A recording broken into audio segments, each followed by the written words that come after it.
명절인데 또 이렇게 예배드리러 나온 여러분들을 축복하고 환영합니다. 저는 정말 우리 안 목사님은 제가 개인적으로는 큰 형님 이렇게 부릅니다. 그만큼 저를 또 사랑해 주시고 또 제가 이렇게 고국에 올 때마다 이렇게 수요예배, 금요기도회 강단에 세워주셔서 말씀을 전할 수 있는 기회를 주셔서 너무 감사하고 그 사랑 제가 잊지 않고 그렇게 살아가고 있습니다. 아내가 부른 찬양이 땅끝에서 주님을 보리라 라는 찬양이었는데 사실 아내가 제일 좋아하는 찬양이기도 합니다. 왜냐하면 저희가 살고 있는 것이 땅끝이거든요. 뉴질랜드 가장 추운 남극과 가장 가까운 곳에 있습니다. 그래서 제가 땅끝으로 데려가서 고생을 시키나 이런 생각에 마음이 늘 불편한데 그래도 제가 가자고 해서 간 거 아닙니다. 아내가 기도 중에 가자 그래서 땅끝에 갔기 때문에 저는 떳떳하고 당당합니다. 뉴질랜드 오클랜드를 위해서 기도해 주시고 또 저를 위해서 교회를 위해서 기도해 주시면 늘 감사하겠습니다. 잠깐 기도하겠습니다. 자비로우신 하나님 아버지, 오늘도 주님을 사랑하는 마음으로 영혼의 갈급함으로 하나님 앞에 예배하는 것이 가장 중요한기에 모든 것을 뒤로 하고 주님 앞에 나왔습니다. 하나님 주님 앞에 나온 백성들을 주께서 귀히 여겨주시고 그 마음과 사랑을 받으시고 세상이 줄 수 없는 하늘의 신령한 은혜로 허락하여 주시옵소서. 그래서 우리의 인생이 주님 앞에 설 때까지 주의 은혜로 충만하게 하여 주시고 주님 앞에 섰을 때 착하고 충성된 종아라고 칭찬 들을 수 있는 우리 모두가 되게 하여 주시옵소서. 이 시간도 불쌍한 자가 말씀을 전합니다. 주께서 사용하여 주시고 온전히 주의 영광만이 나타나게 하여 주시옵소서. 감사하며 예수님 이름으로 기도드립니다. 아멘. 다음의 내용은 기독교가 한창 핍박을 받던 AD 100년경에 소아시아 지역의 한 총독이 로마 황제에게 보낸 그런 기독교인에 대한 보고서입니다. 들어보십시오. 황제시여, 저는 기독교를 정탐하기 위해서 제 부하 중 몇 명을 그리스도인으로 만들어 교회 공동체에 들어가게 하였습니다. 그리고 오랫동안 그리스도인들의 모습을 면밀히 살펴보도록 했습니다. 보고에 따르면 그들은 낮이든 밤이든 시도 때도 없이 모여서 그들의 신에게 기도를 한다고 합니다. 그런데 이해할 수 없는 한 가지 사실은 그들은 자신을 핍박하는 로마 군병들을 위해서도 기도한다라는 것입니다. 그들이 일반 로마인들과 확연하게 구별되는 특징은 그들은 서로를 가족처럼 사랑한다라는 것입니다. 그들은 서로를 가족처럼 사랑한다. 그래서 당시 그리스도인들은 불신자를 만나서 전도할 때마다 이렇게 말을 시작했다고 합니다. 당신은 그리스도인들처럼 서로를 사랑하는 사람들을 본 일이 있습니까? 당신은 그리스도인들처럼 서로를 사랑하는 사람을 본 적이 있습니까? 라고 하면서 전도했다라는 것입니다.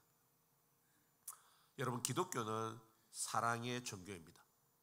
사랑으로 시작해서 사랑으로 끝난다고 해도 과언이 아닙니다. 아마도 성경의 메시지를 딱 한 단어로 요약하라고 한다면 그것은 사랑입니다. 자, 그렇다면 예수님의 제자로 살아가는 저와 여러분들은 왜 서로를 사랑하면서 그렇게 살아가야 할까요? 첫 번째 이유는 믿는 것과 사랑하는 것은 같은 것이기 때문입니다. 무엇과 무엇이 같다고요? 믿는 것과 사랑하는 것은 같은 것입니다. 다른 말로 말하면 예수 그리스도를 너의 삶의 구주와 주인으로 믿느냐? 그렇다면 너희는 서로를 사랑해야 한다라는 것입니다. 그런데 너희가 서로를 사랑하지 않는다면 나는 너의 믿음을 인정할 수 없다라는 말씀입니다. 과연 그런지 23절 말씀을 같이 한번 읽어보도록 하겠습니다. 시작. 그의 계명은 이것이니 곧 그 아들 예수 그리스도의 이름을 믿고 계명대로 서로 사랑. 이 말씀을 보면 두 가지의 예수님의 계명이 나옵니다. 첫 번째 계명이 뭐예요? 그 아들 예수 그리스도를 믿는 것. 그리고 또 하나는 서로 사랑하는 것. 사실 우리 주님의 이 두 계명은 순서만 다르지 두 가지 다 똑같은 비중의 말씀입니다. 흔히 자기 중심적인 신앙생활을 하는 사람들은 주로 믿음을 많이 강조합니다. 혼자서 기도하고, 혼자 성경 보고, 혼자 예배드리고, 혼자 은혜 받고, 이것이 신앙생활이라고 생각합니다. 그렇지만 엄밀하게 말해서 그것은 반쪽짜리 믿음입니다. 왜냐하면 서로에 대한 사랑이 빠졌기 때문입니다. 여러분, 구원의 조건은 분명히 믿음입니다. 그러나 그 믿음의 열매는 사랑입니다. 그래서 만일 내가 예수님을 믿습니다라고 하면서 이웃을 사랑하지 않는다면 사실 그 믿음은 온전한 믿음이 아닌 것입니다. 하나님이 인정하시는 믿음은 나 홀로의 믿음이 아니라 오직 서로를 사랑하면서 나타나는 사랑으로 역사하는 믿음입니다.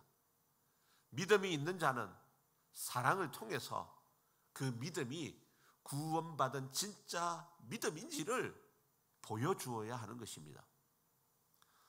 그래서 과거 제가 어릴 때도 그랬지만 과거 한국 교회는 그동안 모이기만 하면 주여 주여 제가 믿습니다 라고 얘기했습니다. 하지만 이제 우리는 모일 때마다 믿습니다라고 하는 얘기와 함께 주여 제가 사랑합니다, 제가 사랑합니다, 형제를 사랑하고 이웃을 사랑합니다라고 구호를 바꿔야 할 것입니다. 신앙과 믿음과 사랑은 신앙의 두 개의 날개인 것입니다. 하나가 부러지면 날아갈 수 없는 것이에요. 사랑하는 이 자리에 계신 예배자 여러분, 예수 그리스도를 나의 삶의 구주와 주인으로 믿습니까? 믿습니까? 그렇다면 이제는 그 믿음을 사랑으로 보이며 살아가시기를 주님의 이름으로 축복합니다. 우리 옆 사람과 같이 인사하겠습니다. 믿음과 사랑은 같은 것입니다. 믿음과 사랑은 같은 것입니다.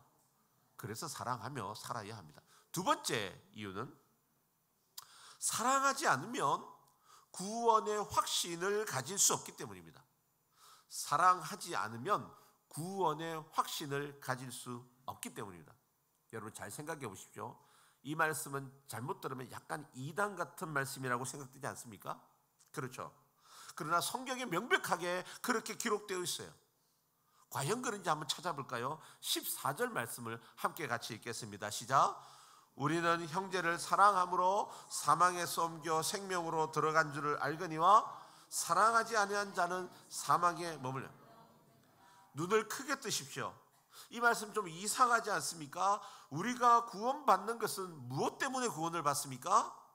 믿음이에요. 그런데 그래서 교리적으로 보게 되면 이 말씀은 이렇게 바꾸어야 합니다. 우리가 형제를 사랑함으로가 아니라 우리가 예수를 믿음으로 사망에서 옮겨 생명으로 들어간 줄을 알거냐. 그렇지 않습니까? 그런데 예수를 믿음으로라고 하는 말 대신에 형제를 사랑함으로 사망에서 옮겨 생명으로 들어간다, 이렇게 기록하고 있는 것이에요. 구원의 유일한 조건은 믿음입니다. 예수 그리스도를 나의 구주와 주인으로 믿는 것입니다. 우리가 형제를 사랑한다고 해서 아무리 사랑해도 그것 때문에 구원받는 것은 아닙니다. 그렇다면 도대체 우리는 이 본문을 어떻게 이해해야 할까요? 이 구절은 잘못된 구원론을 가르치는 실수로 쓰여진 성경일까요? 그렇지 않습니다. 그래서 이 구절에서 놓치지 말아야 될 아주 중요한 단어 하나가 있는데 그게 뭐냐 하면 안다라고 하는 단어입니다. 안다. 이 단어가 없으면 이 구절은 큰일 납니다. 제가 다시 한번 읽어볼게요. 우리가 형제를 사랑함으로 사망에서 옮겨 생명으로 들어간 줄을 어떻게 된다고요? 알거니와. 그렇죠. 그러니까 사실은 형제를 사랑함으로 구원받는다라는 말씀이 아니라 형제를 사랑하는 사람은 내가 구원받은 사람인지를 확신하고 알게 된다라는 것입니다. 근데 반대로 내가 믿음이 있음에도 불구하고 형제를 사랑하지 않고 살아가는 사람은 사망에 머물러 있기 때문에 구원에 대한 확신을 가질 수 없다라고 하는 말씀이에요. 매우 중요한 말씀입니다. 여러분, 구원에 대한 확신을 가지는 것 중요합니다. 왜냐하면 구원의 확신이 없으면 신앙생활을 하면서도 편안함과 안정감을 누리지 못하기 때문입니다.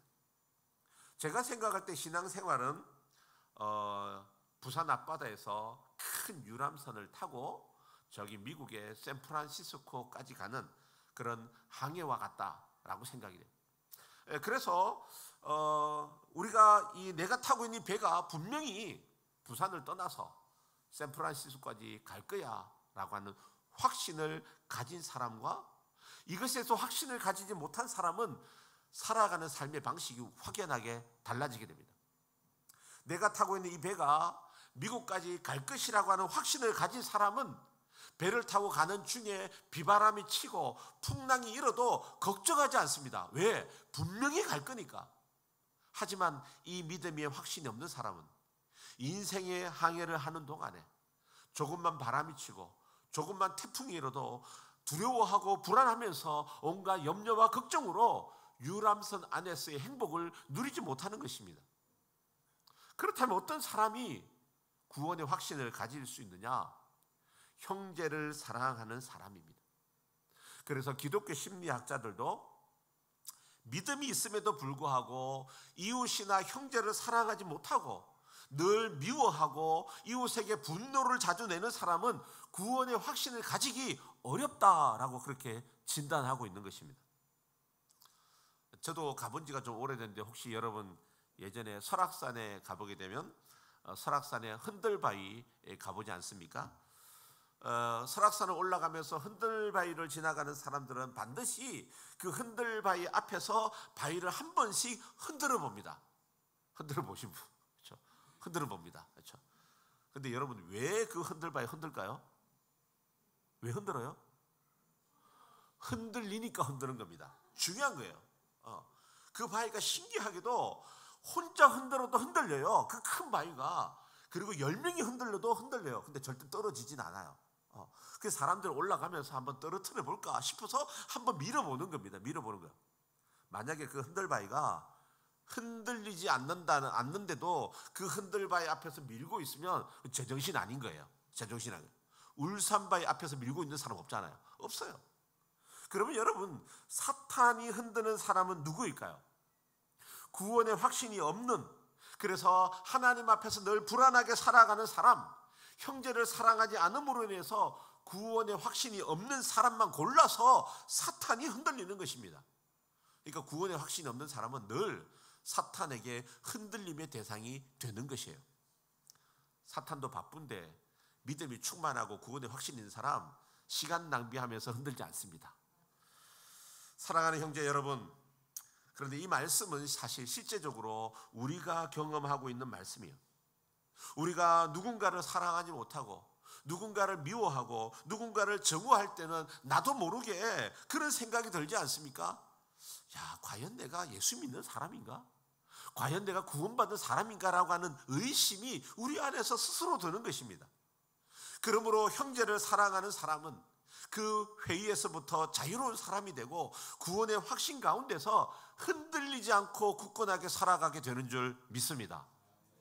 우리 옆 사람하고 한 번 더 인사합시다. 사랑해야 구원의 확신을 갖고 살아가게 됩니다. 사랑해야 구원의 확신을 갖고 살아가게 됩니다.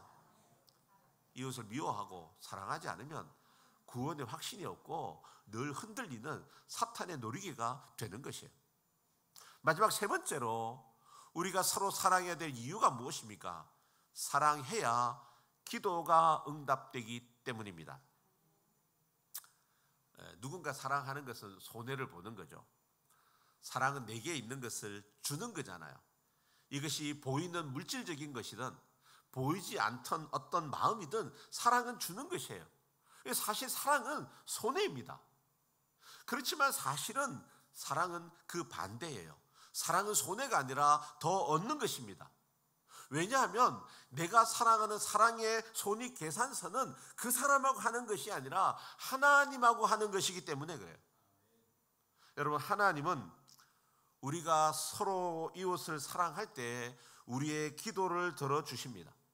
근데 우리가 우리의 이웃이나 형제나 자매를 사랑하지 않는데 하나님 아무리 달라고 기도해도 우리 하나님은 잘 주시지 않을 것이에요. 이건 제가 겁주기 위해서 만들어낸 말이 아닙니다. 성경이 그렇게 기록하고 있어요. 과연 그런지 찾아볼까요? 21절, 22절을 같이 한번 읽어보겠습니다. 시작.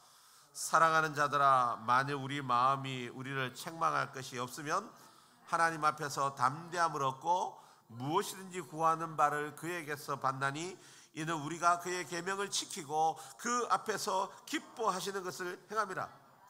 우리의 마음이 우리를 책망할 것이 없으면 하나님 앞에서 담대함을 얻게 된다라는 것이에요. 그래서 우리가 하나님의 말씀대로 서로를 사랑하면 하나님 앞에 떳떳해지는 거예요. 하나님, 내가 하나님 말씀대로 살잖아요. 하나님 사랑하라고 했으니까 내가 사랑하며 살잖아요 라고 떳떳해지는 것이에요. 그렇게 떳떳하면 22절처럼 무엇이든지 구하면 하나님이 주신다라는 것이에요. 왜? 하나님이 기뻐하는 일을 하고 있기 때문에. 그러므로 여러분, 내 기도가 응답되기 위해서는 주님, 제가 믿습니다, 주시옵소서 그렇게만 기도할 것이 아니라 주님, 제가 주님을 기쁘게 하잖아요. 주님, 제가 이웃을 사랑하잖아요.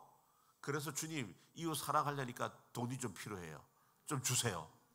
그럼 주지 않겠습니까? 사랑하는 형제 여러분, 사실은 하나님께서 이웃을 사랑하는 자에게 기도에 응답해 주신다라는 것은 사실 우리가 조금만 생각해도 알 수 있는 커먼센스, 상식이에요. 왜냐하면 저와 여러분들이 이미 그렇게 살고 있기 때문입니다. 이 자리에 계신 엄마 아빠 여러분들은 어떤 자녀에게 용돈을 더 잘 주십니까? 그렇죠. 근데 부모 말씀 안 듣고 말씀 부리고 돈 주면 사고치고 여러분들을 기쁘게 하지 않는 자녀에게 우리는 용돈을 잘 주지 않습니다. 왜냐하면 그 용돈 주면 그 돈으로 또 사고치니까. 그렇죠. 근데 만약에 어떤 자녀가 여러분들의 말씀에 순종하고 친구들과 사이좋게 지내면서 친구들과 잘 나누고 사랑하고 산다고 한다면 그 아이가 용돈을 달라고 하면 더 주는 것입니다. 왜냐하면 그 자녀가 요구한 것을 내가 주어도 그 돈 갖고 사고치고 나쁜 데 쓰지 않는다라는 것을 잘 알기 때문입니다. 그렇죠. 우리는 이미 그렇게 하고 있어요. 그러므로 우리는 하나님을 바보 취급하지 말아야 됩니다. 하나님의 계명대로 형제는 사랑하지 않으면서 무조건 믿습니다, 주시옵소서라고 기도한다고 해서 우리 하나님 주시지 않습니다. 우리도 그렇게 안 하는데. 그러므로 그렇게 무조건 주시옵소서라고 하는 신앙은 나무나 돌 앞에서 복 달라고 기도하는 미신과 샤머니즘과 다를 바가 없는 것이에요. 사랑하는 형제 자매 여러분, 그렇다면 누가 지혜로운 사람입니까? 내 자존심 상처 입지 않고 내 것 나누지 않고 그래서 사랑하고 살지 않으면서 기도 응답 안 받고 그냥 살아가는 것이 유익입니까? 아니면 그렇죠. 하나님의 계명대로 살기 위해서, 사랑하며 살기 위해서 때로는 자존심도 죽이고 상처도 받지만 그럼에도 불구하고 이웃을 사랑함으로 살면서 하나님 앞에 당당하게 살면서 기도 응답 받는 것이 유익입니까? 전자예요, 후자예요? 후자잖아요. 여러분, 사랑은 손해입니다. 그러나 하나님은 이웃을 사랑하기 위해서 손해보는 우리의 모든 사랑을 그분의 대차대조표, 그분의 손익계산서에 다 기록하고 있습니다. 그리고 우리가 기도할 때마다 그 모든 손해를 기도에 응답해 주심으로 보상해 주시는 줄 믿습니다. 그래, 너 사랑하느라 고생했어, 내가 네 맘 알아. 너 나눠주느라 고생했어, 네 맘 알아. 손해보는 거 아냐, 내가 딴 걸로 채워줄게. 우리의 손익계산서는 그래서 이웃과 하는 것이 아니라 하나님하고 하는 것인 줄 믿습니다. 최근에 아시안 게임에서 한국이 4강밖에 못 가갖고 이게 감독 책임이냐 선수 책임이냐 왔다 갔다 말이 많은데, 우리나라에서 아마 가장 인기 있는 스포츠는 축구일 것입니다. 그런데 미국 사람들이 가장 좋아하는 스포츠가 있어요. 뭡니까? 미식축구예요. 걔네들은 미식축구. 좀 다르죠, 축구 종목이. 우리나라 사람들이 아무리 축구를 좋아한다 해도 사실 미국 사람들이 미식축구를 사랑하는 것을 따라갈 수가 없어요. 그래서 그들은 내셔널 풋볼 리그라고 하는 NFL 챔피언십이 쭉 1년간 진행되다가 마지막에는 1등과 2등 두 팀이 붙어요. 이거를 슈퍼볼이라고 얘기합니다. 슈퍼볼. 그러니까 뭐 대단한 날이에요. 그래서 슈퍼볼이 하면은 미국은 난리가 납니다. 난리가 나. 근데 우연찮게도 제가 설교 준비를 하다 보니까 오늘이 2월 11일이잖아요. 미국 날짜로 2월 11일 내일에 이 슈퍼볼이 열려요. 미국은 난리가 납니다. 그런데 이 미식 축구 감독 중에서 역사상 가장 인기 있었던 한 사람이 있는데 빈스 롬바르디라고 하는 사람입니다. 그래서 이 NFL 슈퍼볼에 주는 트로피 이름이 그 사람의 이름을 따서 빈스 롬바르디 컵이라고 부르는 것입니다. 이 사람은 감독으로서의 경력이 가히 전설과도 같습니다. 1959년에 그는 승률이 10%도 되지 않는 그린베이 패커스라고 하는 팀의 감독이 되었어요. 그러니까 10%밖에 안 되고 10번 싸우면 9번은 지는 거예요. 그런데 이 사람이 감독이 되고 난 다음부터 그 다음 해에는 승률을 60%로 끌어올립니다. 그리고 5번 연급해서 이 슈퍼볼 NFL 챔피언십에 올라가게 됩니다. 그래서 1960년대에 최강의 팀이 만들어지게 되는 것이에요. 이 팀의 승률이 그때 74%였다고 합니다. 그러니까 10%의 승률을 74%로 끌어올렸어요. 10번을 싸우면 7번이나 8번은 이긴다라는 것입니다. 이 빈스 롬바르디가 감독으로 있던 그 9년간 총 6번의 슈퍼볼에 진출하여서 5번의 트로피를 끌어올렸어요. 그래서 역사상 최고의 승부의 마술사다라고 하는 별명이 붙었습니다. 그런데 어느 날 기자가 그에게 궁금하잖아요. 당신은 무엇이 우승팀을 만들 수 있다고 생각합니까? 어떤 팀이 우승합니까? 그러니까 이 롬바르디가 우승을 하기 위해서는 탁월한 선수가 있어야 합니다. 그렇죠, 탁월한 선수가 있어요. 그래서 기자가 또 물어요. 그러면 양 팀 다 탁월한 선수끼리 싸우면 누가 이깁니까? 그러니까 탁월한 감독이 있어야 됩니다. 기자가 또 물어요. 그러면 양 팀 다 탁월한 선수들이고 양 팀의 감독이 다 훌륭하다고 한다면 누가 이깁니까? 그때 롬바르디는 마치 성령과도 같은 이야기를 합니다. It's how much the players love one another. It's how much the players love one another. 그것은 그들이 서로를 얼마나 사랑하느냐에 달려있다라는 것이에요. 120kg도 더 나가는 그구들이 서로를 마주보고 있잖아요. 근데 저기서 달려오는, 공 들고 달려오는 저 선수를 내가 여기서 막지 않으면은 내 뒤에 있는 폴이 막으려고 하다가 다리가 부러질지도 몰라. 그렇게 하면 안 되지. 내가 여기서 저 친구가 들었기 때문에 내가 피해서 막지 않으면 내 뒤에 있는 존의 팔이 부러질지도 몰라. 그래서는 안 되지. 내가 여기서 반드시 저 사람을 막아야 돼 라고 목숨을 걸면서 막아내는 것입니다. 결국 미식 축구는 기술이 좋은 팀이 이기는 것이 아니라 서로를 사랑하는 팀이 이긴다라는 것입니다. 그리고 그 후에 그는 지금도 회자되는 유명한 명언을 남겼습니다. 축구가 뭐냐? Football is about loving. 축구는 서로를 사랑하는 것이다 라는 명언을 남기게 됩니다. 사랑하는 형제 자매 여러분, 그러면 저는 물어보고 싶습니다. 교회가 무엇입니까? 교회는 사랑입니다. 교회는 서로 사랑하는 곳입니다. 예수님께서는 이렇게 말씀하셨어요. 너희가 서로 사랑하면 이로써 너희가 내 제자인 줄 알리라. 사랑해야 제자가 되는 것입니다. 여러분, 무엇이 위대한 교회를 만듭니까? 무엇이 행복한 교회를 만듭니까?